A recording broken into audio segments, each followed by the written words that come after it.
Hello YTPC, Ethan, Parsimonious Piper here.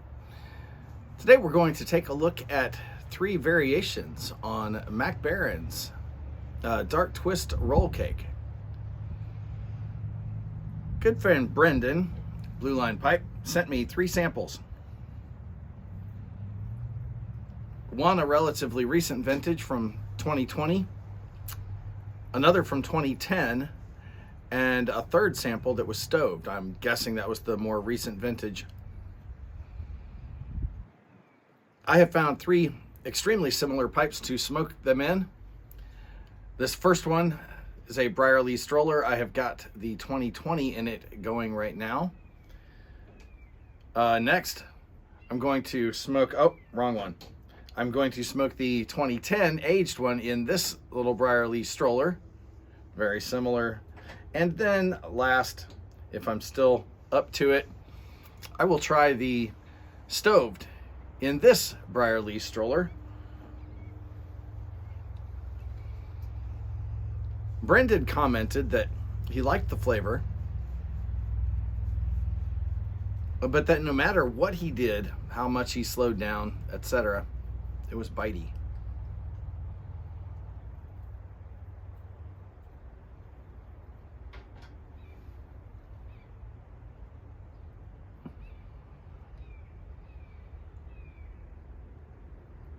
Now this is the more recent vintage, the 2020.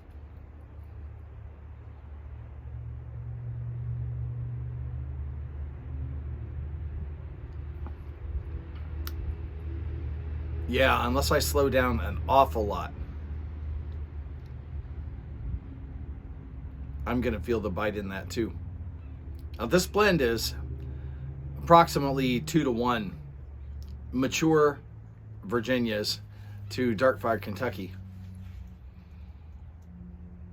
Every third coin is supposed to be dark fired Kentucky and the other two Virginias.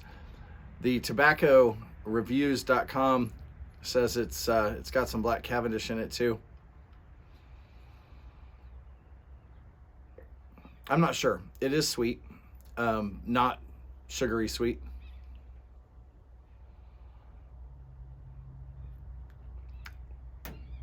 I taste the Kentuckies. I like Kentuckies, so I definitely get more of that than the Virginia, but I do get a little bitiness to this.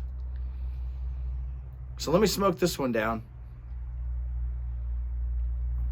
I'll come back to you with final thoughts on that, and then we'll move on to the next one. See you in a bit.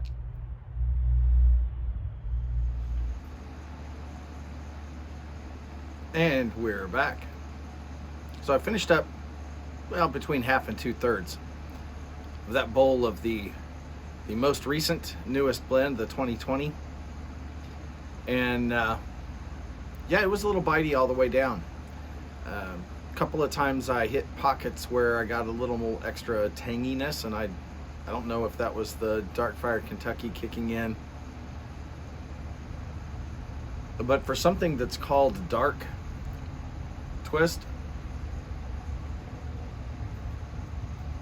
it's not real heavy on the dark fired Kentucky.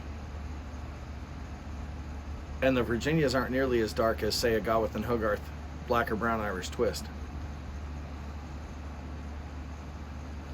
I would personally like to see more Kentucky. At any rate, got the second one lit. This is the 2010. I'm not entirely sure, if you didn't tell me, that right up front I would taste the difference. Give me a minute to smoke this one down. Be back and let you know what I think.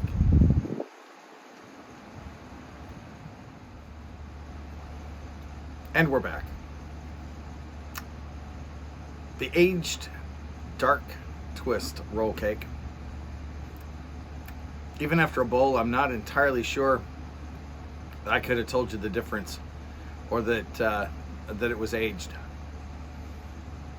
Maybe a little extra sweetness, still a little bitey, still not nearly enough Kentucky for my taste.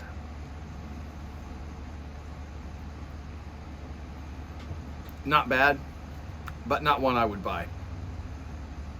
So there you go, Brendan, still bitey.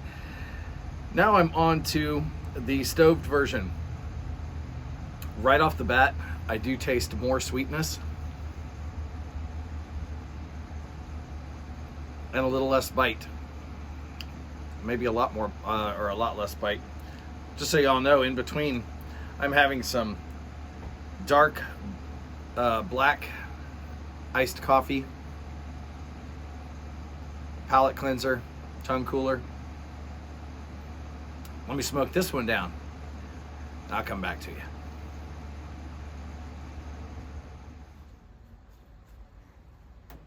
Most of the way through this stoved version, I don't taste nearly as much of the Kentucky. It is sweeter.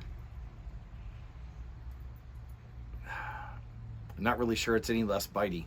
That bite is still there. I'm sensitive to Virginias too, and that still bites. And the Kentucky flavor seems to be gone. So if you like your Virginia with at least a little bit of Kentucky, don't stove this. That seems to have disappeared entirely, although it is sweeter. Verdict. Of the three, I think I did like the aged better. There was just a slight additional sweetness to it,